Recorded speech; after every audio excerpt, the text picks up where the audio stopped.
action. I'm so excited for the next half an hour. If you're watching this, it probably means you're a healthcare professional. It probably means you're an optician. I'd like you to watch to the end because we're about to present an award to the very best new practice in the UK and some storytelling behind that. I'm Gary Kasulu. Jazz, who are you? I'm Jasdeep Sahota, so I work for Lorry Social Media. And the guest, the star of the show, Sukhi. Do you want to introduce yourself? Hi there, so I'm Sukhi from Sukhi Eyes in Leamington Spa. So only not even had a practice for a year yet. And this is why we felt the Optician Awards in London on Saturday, they didn't have a category of best new opticians. I have been around in the industry for about 30 years. I think that your practice is exceptional. It looks amazing. Your customer service is amazing. Your frame choices are amazing. Clinically, to a very high standard, you're still there. It's like you've been in practice for 10 years. So we looked at your numbers as well because we look after your social media. We know how good your numbers are. They're better than some practices that have been open for 10 years. So we'd like to present to you the best new practice of the year in the UK and Ireland. And Jazz is going to maybe share his screen and show you. Here we go. Thank you. I am so delighted. It's not something I was expecting. You just try your best and you never think you're good enough.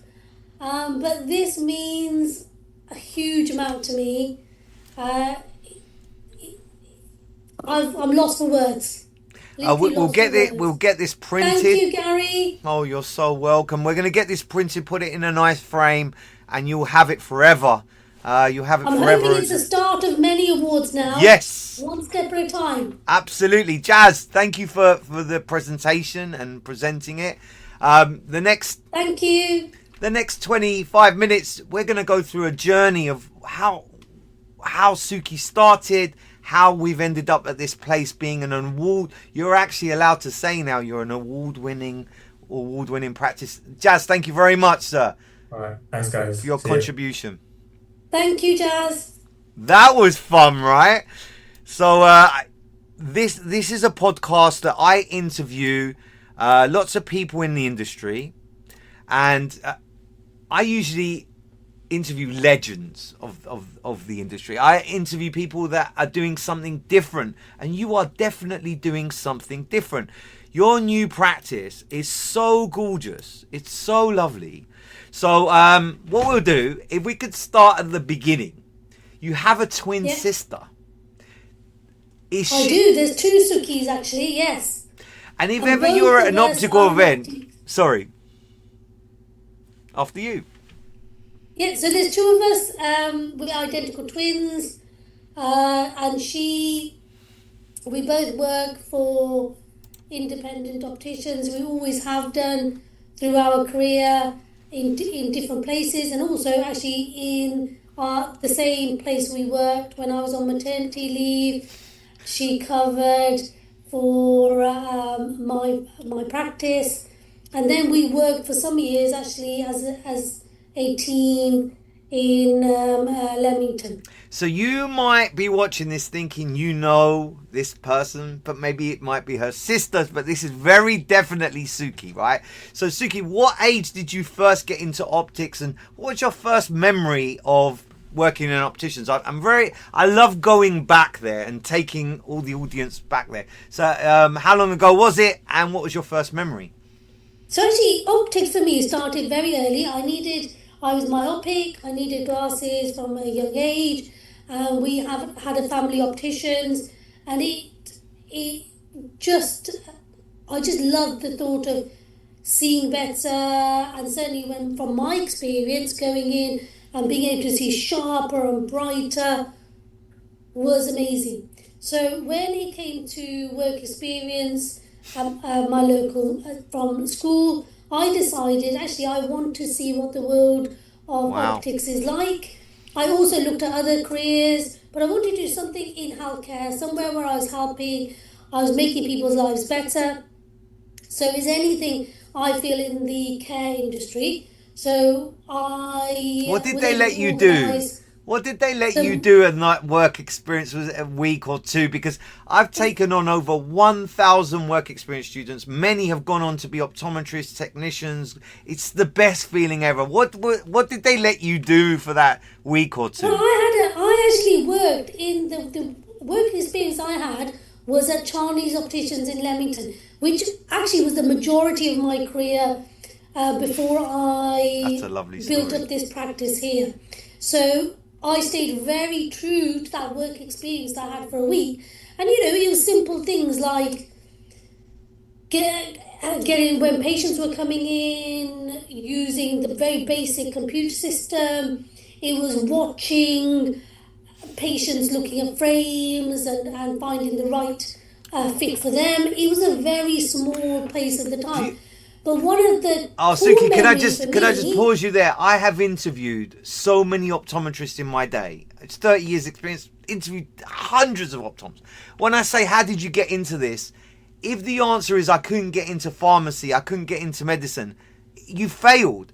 Suki's story there, I hire every single time. So if you're a young optometrist watching this, please don't let Suki's story inspire you, because it puts hairs on the back of my neck. You got into it for the right reasons. So I love that. Sorry to interrupt your flow. Well, I mean, as I said, the first time I looked into somebody's eyes using an ophthalmoscope, I actually worked with the director for a lot of my professional life. But I remember him giving me that ophthalmoscope and me trying to look into somebody's eyes at the time. And then that becomes a big part of your life, and now you use all these So different where fancy did you go to things. uni, Suki?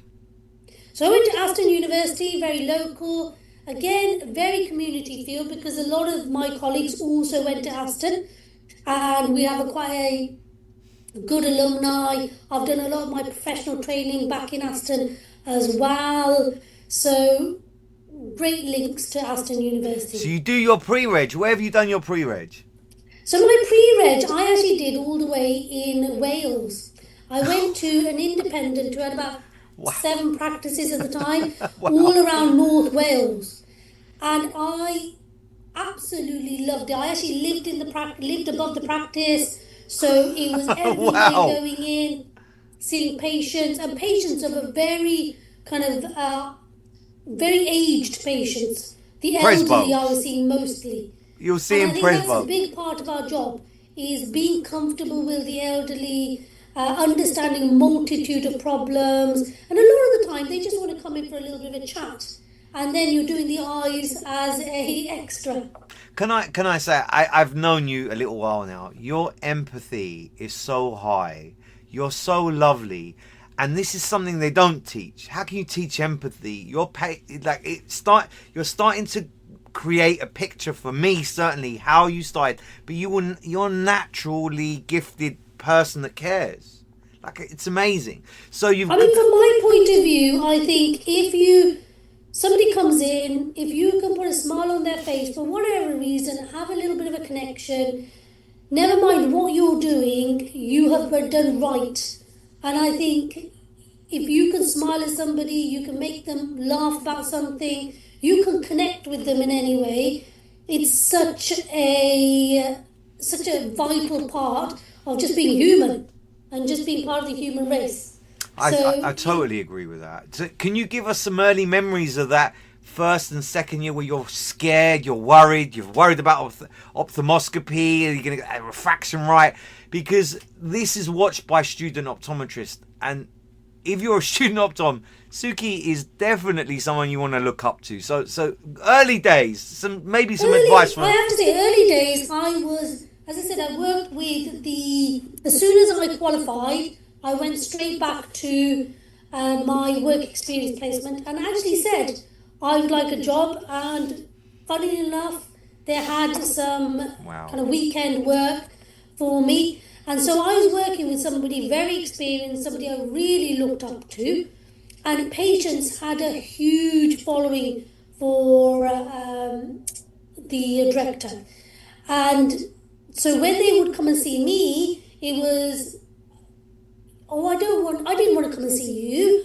and you're too young to be being able to look at Sexism, my just so eyes. young people know, sexism, racism, are we talking 20 years plus, was very, very prevalent. It's not the days that we see now. Like, this is, you were innovating, you were doing great stuff.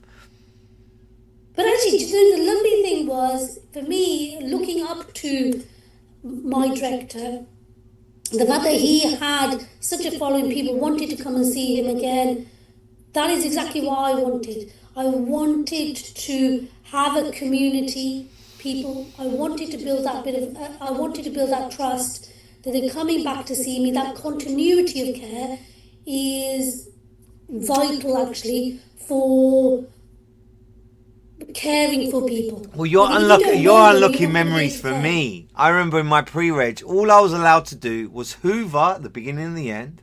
I was allowed to dust frames. I was allowed to clean RGPs and the trial lenses. That was my first 3 weeks. I wasn't allowed anywhere near a patient. And it was quite strategic of Mr. Agani in my pre-reg, because I was so eager to pick up the phone and book an appointment, and I was great. So he was very much like Mr. Miyagi. Mr. Agani, if you're listening, you did a good job back there. Well done. So we fast forward a little bit, because we've got a short period of time for this podcast. We can do another one if you want to dive more deep. But we fast forward to the moment you think, I can do this better. I can open my own practice. Can we talk about that slightly? Where was that moment that happened? Well, I think it happened because I felt like there was nothing else out there that I wanted to work in the next, not just year, next 5 years, maybe 10 years. We don't know when till.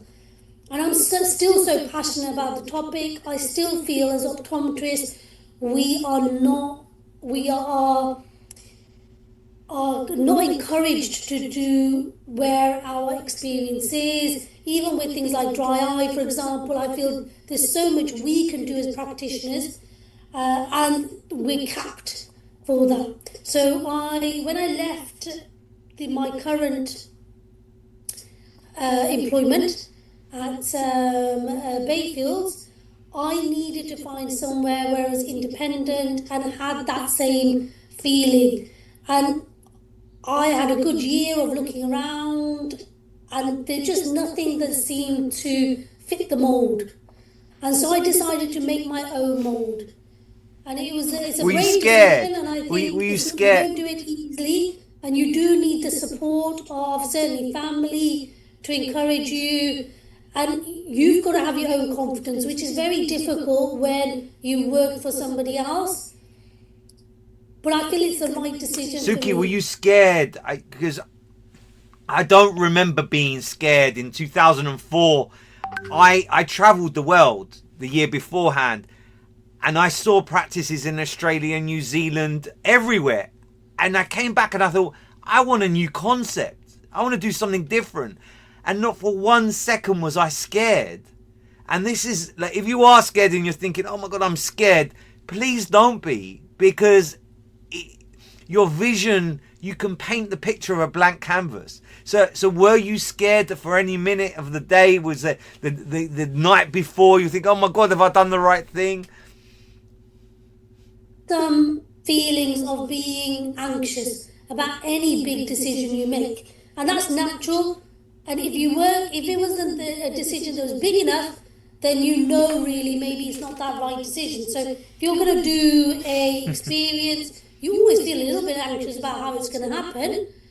But mainly, I just felt there was no other choice. This is my next step forward.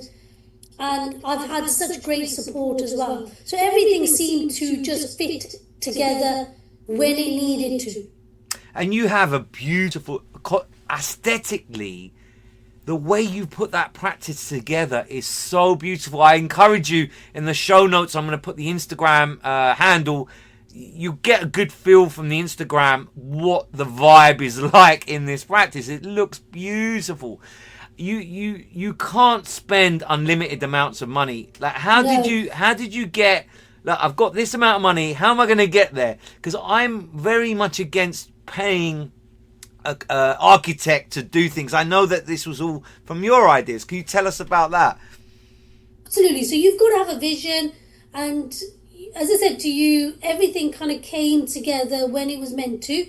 When the premises we're in now, we were actually having a coffee across the road, and we were really worried about where we could be or what we wanted, and the sign was just going up. So it just felt like it was a sign for us, and we talked to the agent, and the rest is history. Wow, can I tell you the similarity? I was late for a train and I was working for Optical Express, and if you know Optical Express, it's similar to a chain, like it's just revolving. So I wasn't that happy.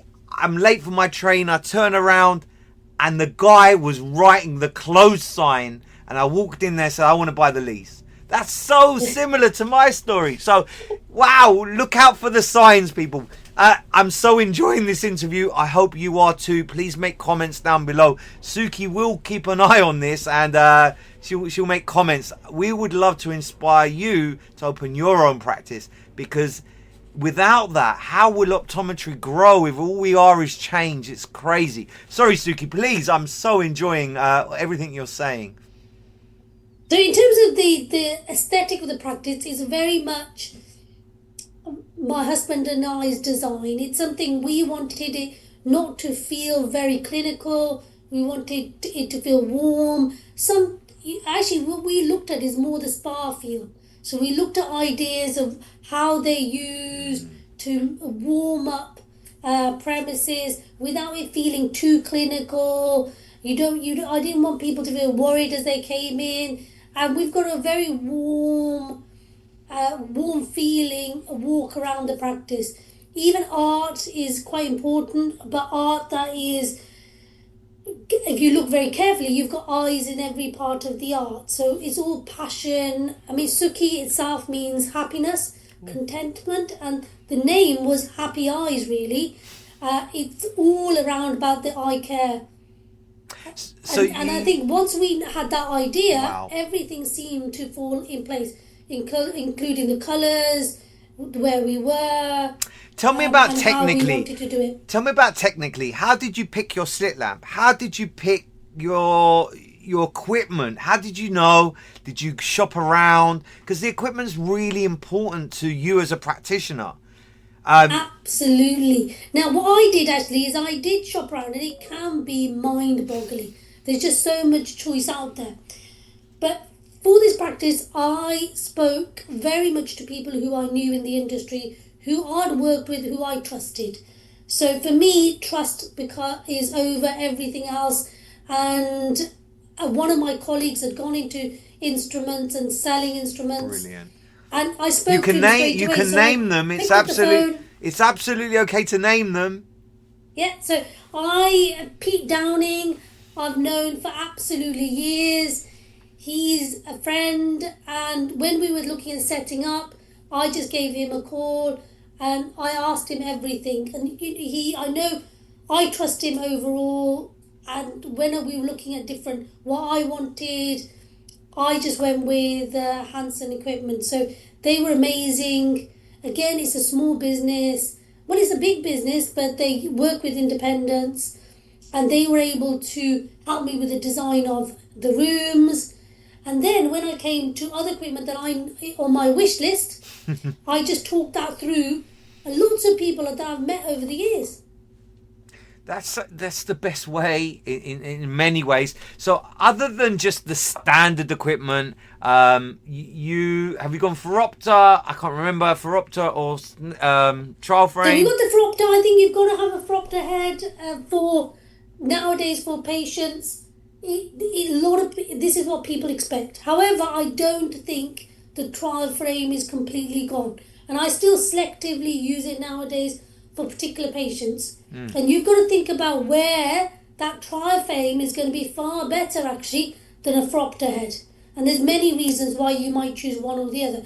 So I still have my lenses here. I use them very rarely, but there is There might be a power cut. I remember there was over the years of my practice, there was a power cut. We had to go back to Snellen, old-fashioned Snellen chart. We didn't have any electricity. It's quite funny because you took us through some of the equipment. Oh, that's a classic. That's a classic. A very, very old design. Now, this isn't something that I use on patients, I promise you. But it's where everything came from. So this is one of the original trial frames. Beautiful. And it still would work if you wanted to use it. But it's important. Talk us through talk us through some of the equipment you've invested in and why you chose to invest in that equipment. So equipment-wise, I think if you are looking at being an independent, you've got to do more. You've got to be ready for hopefully the next generation of optometry. So OCT scanning, I think, is a must. You've got to know what's going on in the back of the eye. How much are you charging for OCT? Disease prevention. Just give us an idea of how much you're charging and what the ratio of patients that are taking the OCT from you. Because there's a lot of opticians out there petrified to invest. OCT, we've got OCT. We've also got an optomap as well, which is the ultra-wide scan. And we don't give patients a choice in terms of, do you want the optomap, do you want the OCT? We feel actually that is the full package, and we call that our advanced examination. So those patients will have both. And from your, as a practitioner point of view, you feel like you've covered as many stones as you can looking at that patient. And that is £95 we charge for our advanced test, and it does take a good hour. And the patient feels so reassured. You have checked everything, that the patient feels so reassured at the end of it. I haven't seen ever a patient not walk out of a test like that and think, that's impressive. So absolutely, because you're showing them not only how the eye is at the moment, but it helps us to look at the future care of that eye. So is there anything that we may need to monitor ongoing?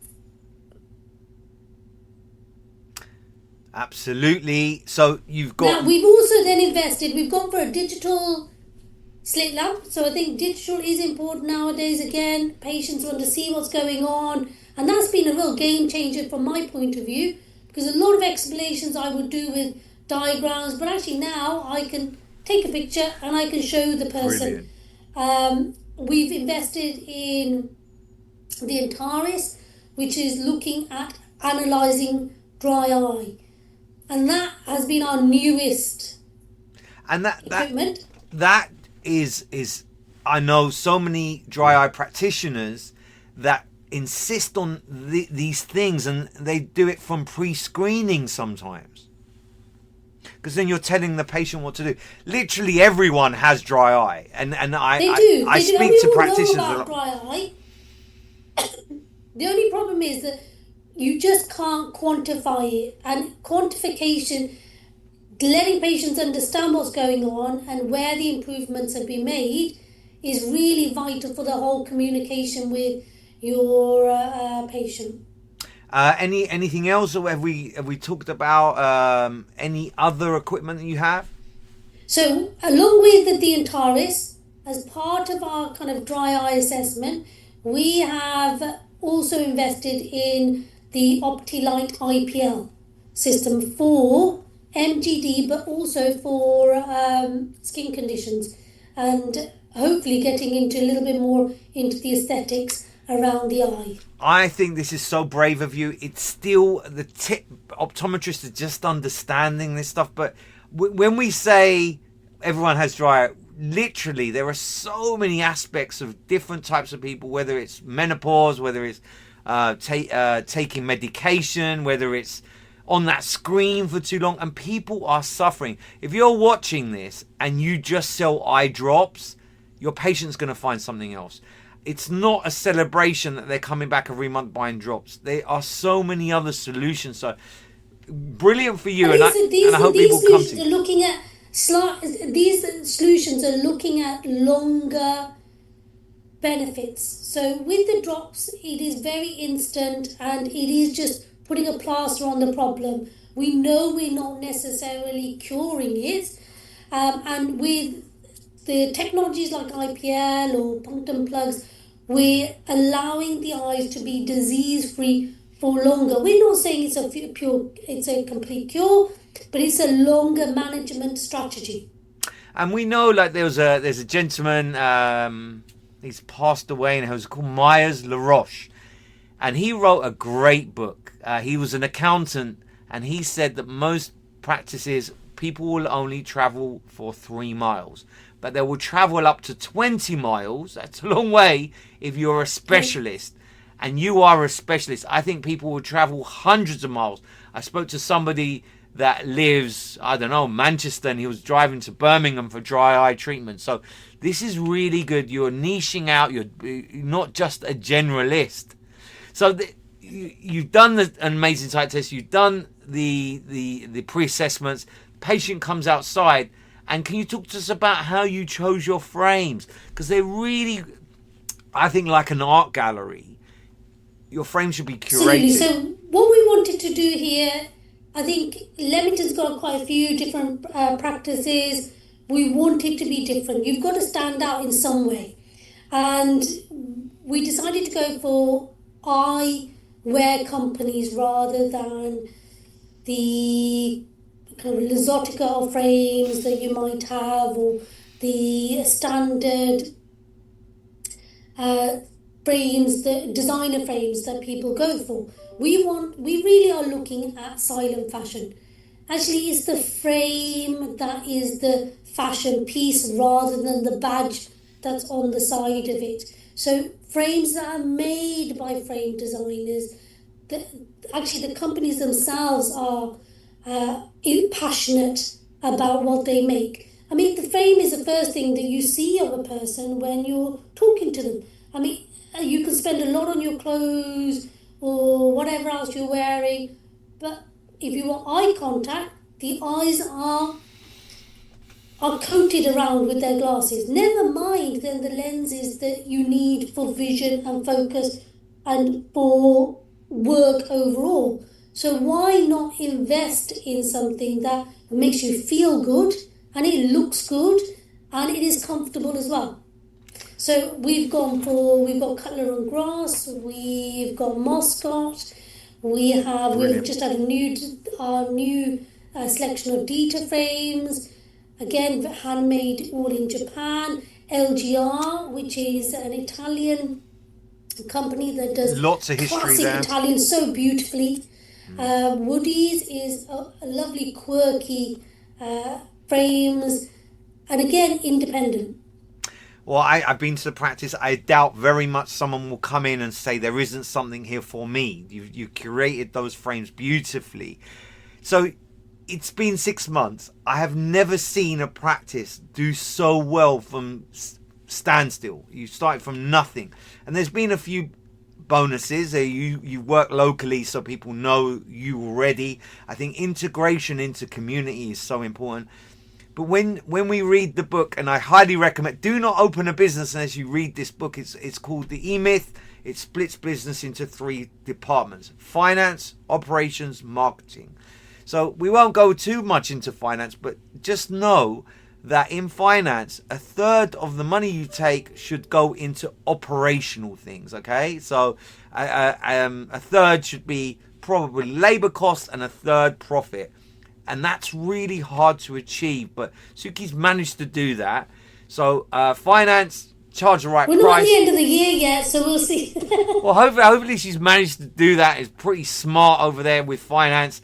But those basic rules, employ an accountant that knows about VAT, because the VAT is very different. A regular accountant doesn't know about VAT. You need a specialist, really. And then, so that's the finance side of things. The operations, you run it like clockwork. Your staff are very well motivated. They're all attentive. It's a beautiful environment. Operations, you're there. Now, the marketing part is what most people leave out. you hired somebody locally to take your content on social media. I think your content's so good. And will you tell us a little bit about the marketing and how you're so clever? You did a picture of your face outside the practice and people walking past and recognize you. Tell us that you've covered every base, and that's why you deserve this award so much. So we did definitely think, as much as you've got the cost of getting the practice together, marketing has to be part of your strategy. And even now, a year on, you've got to stay fairly relevant. And we looked at where we're going to kind of invest our money. And, Instagram is the new or the younger, even, our generation. You've got to think about it from your viewpoint, your parents' viewpoint, and maybe even your kids. Well, where will they be looking for ideas? So we already had the idea, and we started up actually on our own. We'd already got our kind of image together, but it was making that image come to life. And then we started initially with our own posts, but as we talked to all the independents around the area, there was a young girl who also was doing a little bit of the social media. So we got involved very early with Pam, our what we call our social media group, and she had not worked in optics at all, and I think that was a huge benefit because she gave us ideas that wasn't what you would see everywhere else, for example. And the content I found was a little bit more fresh. So don't look for just your industry. Look at what other people are doing, and can we then bring that round to what we're doing here? I think optics overall has never thought about marketing. Because I look after people. You know how many people I look after. I look after you guys. I meet people that don't have a logo. Like your logo, your brand kit, it's all so professional. Please, if you're thinking of opening opticians, Sukhi as the benchmark, Sukhi as the gold standard is a very nice place to start. Look at her Instagram, look at her website. So clever. Could we fast forward? I'd love to come, with your permission, I'd love to do this podcast again in 6 months and just keep an eye on you. Yeah. Where can you see yourself in 6 months, 6 years?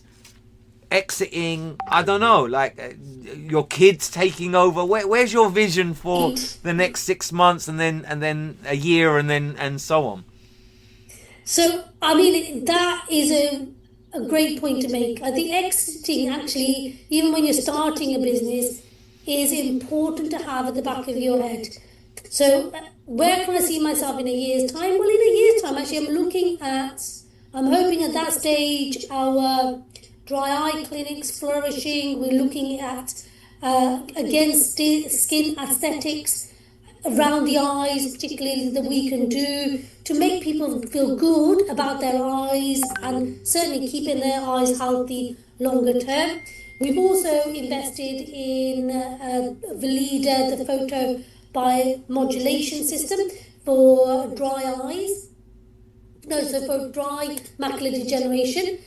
And this is to kind of hold macular degeneration at a very early level. And it's great for inflammation of the dry eyes as well. It doubles up, does it not?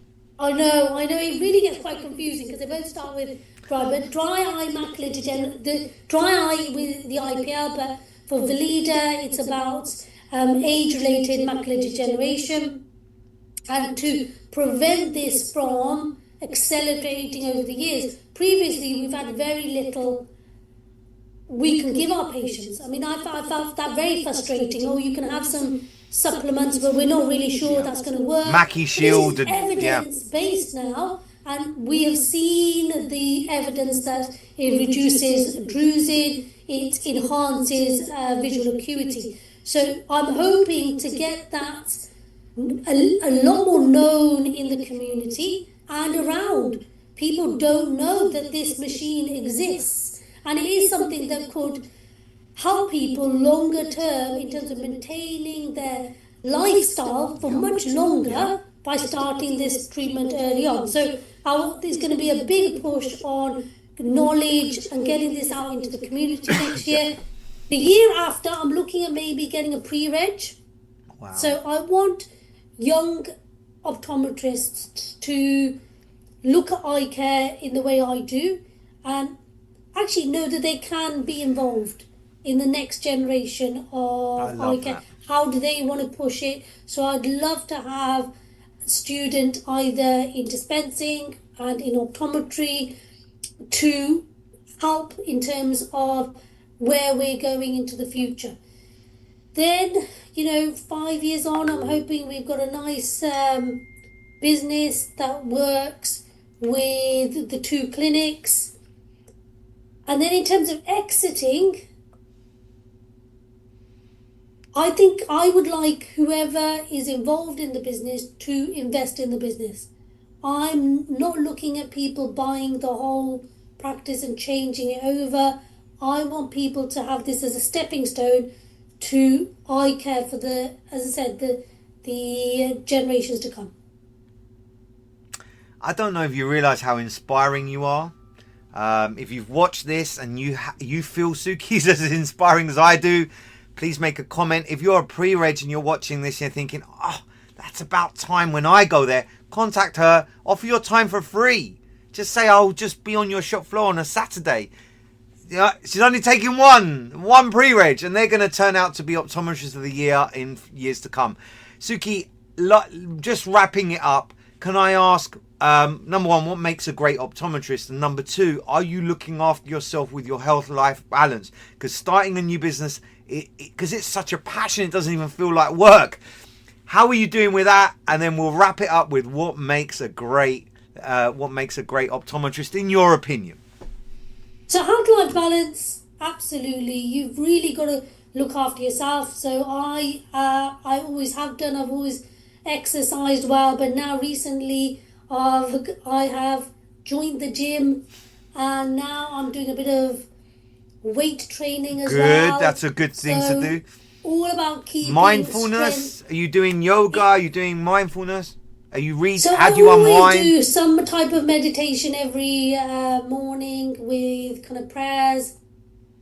So that is vital to me. And spirituality is vital as part of my overall life. So that's always embedded in my day-to-day routine. And at weekends as well. Family, making time for family. It's very difficult when you're working 6 days a week. But if I can kind of go out for lunch with one of my sisters, or my mum will come in every so often to give me some food, which is such a huge part of who I am, is the people around me. And I like to treat everyone that even works with me is part of my family or my extended family. So investing time in them, making sure you see them regularly, being outdoors, walking. I just couldn't live without having all these walks we have around. So in the mornings I will walk, in the evenings I will walk. So that helps me just to declutter, to revitalise over a good day or a bad day, because there's always going to be the next day. You're not always going to be in the same mood the next time. It's just about letting go and then moving forward. And in terms of what makes a great optometrist, I think what makes a great optometrist is somebody who cares. That really is the simple answer. You've got to care. You've got to care for the person you're seeing, and I think everything then spurs from that. And the fact that you are so knowledgeable with what's involved with optometry, I think the people of Leamington are very lucky. All the show notes are there. If you type in Opticians Leamington, I think you guys show up very high up on the Google rankings. And you're never too late to learn. You always make mistakes, but always keep learning. So at the moment, I'm doing independent prescribing. Again, looking at expanding my portfolio, giving care in local practices rather than people having to go to the hospitals. be connected with your community around you as well, your hospitals, the optometrists, the ophthalmologists, because we all Orthoptists, play yeah. a big part in this. The orthoptists, the GPs, we're frontline, we're first port of call. The pharmacists do have a habit of handing out chloramphenicol to absolutely everything. They do like to recommend, say, look, maybe go and see that optician around the corner. You'll be amazed at how many referrals you get from that. I hope you've enjoyed this as much as I have. I cannot wait to speak again in 6 months and see the catch up. You thoroughly enjoy deserve best new practice of the year. You're an amazing optometrist. Everyone that's going to see you this afternoon is in for a treat. Can you please make sure you have lunch? What does Sukhi have for lunch, out of curiosity? It's very boring, unfortunately. I try and get as much protein, so it's usually a sandwich, protein bread with hummus and some salad. And I always have like a protein yogurt as well, because being vegetarian is very hard to get all the right balances. Some nuts. Throw some nuts in there as well. I hope you've enjoyed this as much as I have. That's a pod. That's a wrap. Everyone have a lovely, wonderful day. And if you've taken anything from this, please like, share, comment, tell a friend about Sukhi, because you're great. And I think that's a wrap. Thank you, Gary. Thank you for welcome. the award. And I have to say how genuine person you are.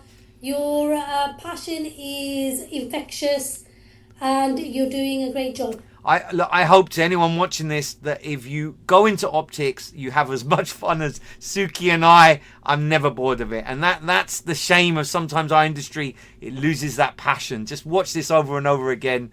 Hopefully it will inspire you. Sukhi, have a lovely, wonderful day. Gary, and thank you for the award again. Oh my really God, so well appreciate deserved. it. Take care. Bye, everyone. Bye, everyone. That's a wrap.